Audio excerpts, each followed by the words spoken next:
আসসালামু আলাইকুম সবাইকে, কেমন আছেন? চলে আসলাম নতুন একটি ভিডিও নিয়ে। ঈদ মেলা পুঠিয়াতে শুরু হয়ে গেল। ঈদ মেলা আজ থেকে এক মাস ব্যাপী ঈদ মেলা চলবে।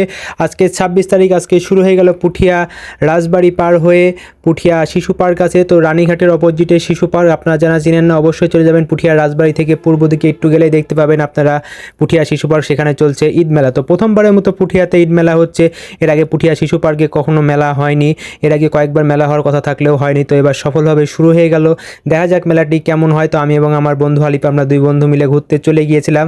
আসলে মেলাটি টিকিট মূল্য হলো 10 টাকা। তো বৃষ্টি হয়েছিল আজকে সারাদিন, তারপরেও মেলাটি যে এখন বৃষ্টি নেই, দেখুন কি সুন্দর পরিবেশ। কিন্তু আসলে মেলাটি পুরাই ফাঁকা, আর মেলাতে এখনও টিকিট নেই। আর গেটটাতে একটু লাইটিং কম, লাইট হলে একটু ভালো লাগতো। তো মেলাটি ভালোই করেছে। রাজশাহীতে আর বিভিন্ন জায়গাতে যেরকম মেলা হয়, বড় বড় মেলা, বাণিজ্য মেলা, তারপরে কুটির শিল্প মেলা, আশা করি এই মেলাটাও সেরকম হবে। তো প্রথম দিন উপলক্ষে আসলে মানুষের ভিড় কম। তো আশা করি যেহেতু ঈদ সামনে, ঈদে সবাই ব্যস্ত, ঈদে বাড়িতে আসবে, তখন মেলাটি পরিপূর্ণ। আপনি আপনার পরিবার পরিজন আত্মীয় স্বজন নিয়ে যাবেন। ছোট বড় সকলের জন্যই নানা রকমের দোকান আছে, খেলনা আছে, তারপরে নৌকা আছে, বিভিন্ন রাইড আছে। আপনারা চাইলে ঘুরতে পারেন। ভালো থাকবেন, সুস্থ থাকবেন, মেলায় যাবেন, সবাই ভালোভাবে ঈদ পালন করেন।